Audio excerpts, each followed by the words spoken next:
कभी सोचा है कि अपने बॉस से बेहतर काम करना आपको नौकरी से निकलवा भी सकता है? सुनने में बहुत अजीब लगता है, पर हाँ, ये हो सकता है। और आज हम इसी खतरनाक सवाल को समझने की कोशिश करेंगे। ये रॉबर्ट ग्रीन की किताब द 48 लॉज ऑफ पावर के पहले नियम से जुड़ा है। Never outshine the master. हाँ, बिल्कुल।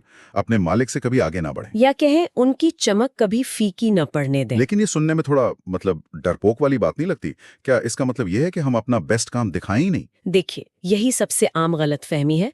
ये नियम कमजोर बनने के लिए नहीं तो है, फिर? ये इंसानी मनोविज्ञान को समझने के लिए है। बात सिर्फ ईगो की, मतलब अहंकार की नहीं है। जब कोई जूनियर ज्यादा चमकता है तो सीनियर को लगने लगता है कि उनकी अपनी रेलेवेंस, मतलब उनकी प्रासंगिकता, वो खत्म हो रही है। अच्छा, तो ये डर है कि कहीं उन्हें कोई बदल ना दे। बिल्कुल, ये उनके वजूद का सवाल बन जाता है, सिर्फ एक प्रोजेक्ट का नहीं। इसका कोई असली दुनिया का उदाहरण है?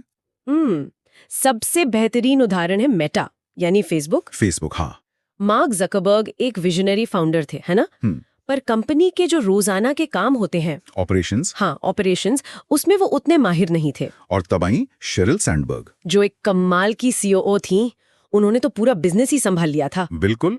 लेकिन जो बात गौर करने वाली है वो ये है कि शेरिल ने कभी भी पब्लिक में माँ को चुनौती नहीं दी। कभी नहीं। कभी नहीं।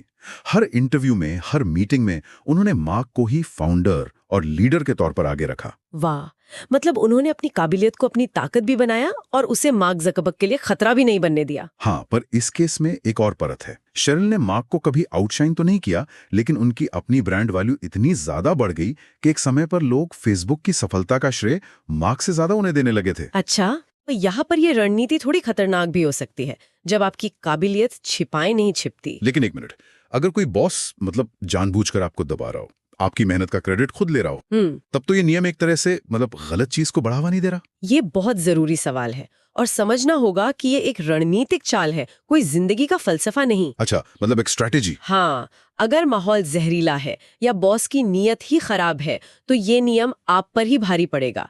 इसका लक्ष्य हमेशा के लिए दबकर रहना नहीं है। तो फिर क्या है? इसका लक्ष्य है एक खास सिस्टम में टिके रहकर सही मौके का इंतजार करना। ये सर्वाइवल की रणनीति है, गुलामी की नहीं। तो कुल मिलाकर ये नियम कमजोर बनने के बारे में नहीं, बल्कि स्मार्ट बनने के बारे में है। सही कहा। ये जानने के बारे में है कि कब अपनी पूरी ताकत दिखानी है और कब समझदारी से पीछे हटना है। बिल्कुल। और जाते जाते सुनने वालों के लिए एक सवाल छोड़ना चाहूंगी। जरूर। आज सोशल मीडिया का जमाना है, हर कोई अपनी हर छोटी बड़ी कामयाबी का ढिंडोरा पीट रहा है ना? हाँ, हर कोई। तो ऐसे में क्या रणनीतिक रूप से अपनी काबिलियत को थोड़ा छिपा कर रखना ही असली सुपर पावर बन गया है?